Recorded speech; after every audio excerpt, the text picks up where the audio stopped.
எவ்வளவு கஷ்டப்படுறாங்களுக்கு அவங்களுக்கு மட்டும்தான் தெரியும். அந்த இடத்துல என் அப்பா எவ்வளவு கஷ்டப்பட்டாருன்னு எனக்கு தெரியும்.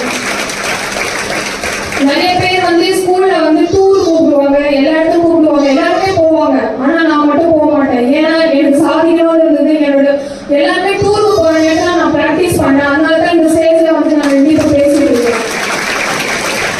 எங்க அப்பா நல்லா சொல்லிட்டாரு, பணம் இன்னைக்கு வரும் நாளைக்கு போவோம், ஆனா சாதனை நீ போனதுக்கு அப்புறமும் நான் பேசுவோம் அப்படின்னு சொல்லியிருக்காங்க. அதுதான் வந்து இப்ப நான் எல்லாருமே சொல்லிக்கிறேன். பணம் இன்னைக்கு வரும் போவோம், ஆனா உங்களோட சாதனை நீங்க இல்லாததுக்கு அப்புறமும் உங்களை எல்லாருமே பேசுவாங்க. நான் பிறந்தேன்னா நான் பிறந்திருக்கேன்றது வந்து இப்ப நான் நிரூபிச்சிருக்கேன். காசிமா பிறந்தா ஒரு வேர்ல்ட் சாம்பியன், ஆனா அவங்க அப்பா வந்து தலை நிமிந்து நிக்க வச்சிருக்கான்னு இப்ப பேசுறாங்கன்னு நான் இருக்கேன். ஸோ நீங்களும் வந்து உங்க அப்பா அம்மா பேரும் படுத்தணும்னு பாருங்க. உங்க அப்பா அம்மா பேரும் படுத்துறத நீங்க வந்து தலைமை வந்து நிற்கணும்னு பாருங்க.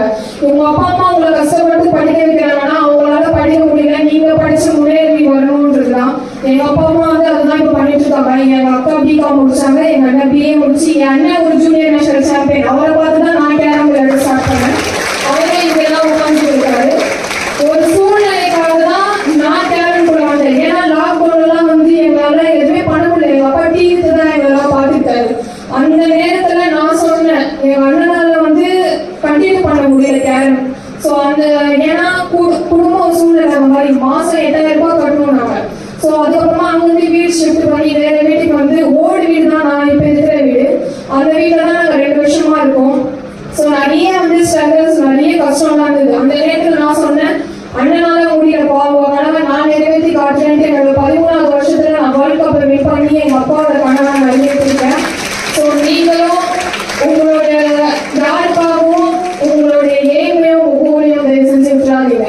ஏன்னா வந்து யாருனாலையும் நீங்க உங்களோட கனவை விட்டீங்கன்னா அவங்க ஹாப்பியா இருப்பாங்க, ஆனா உங்களுக்கு வந்து அது கில்ட்டி ஃபீல் இருக்கும். ஸோ நீங்க இருக்கிற வரைக்கும் உங்களுடைய அச்சீவ்மெண்ட்ஸையும் கோலையும் யாருக்காகவும் விட்டுறாதீங்க. நீங்க வந்து ஃபுல்ஃபில்லா போகணும்னு பாருங்க. தேங்க்யூ.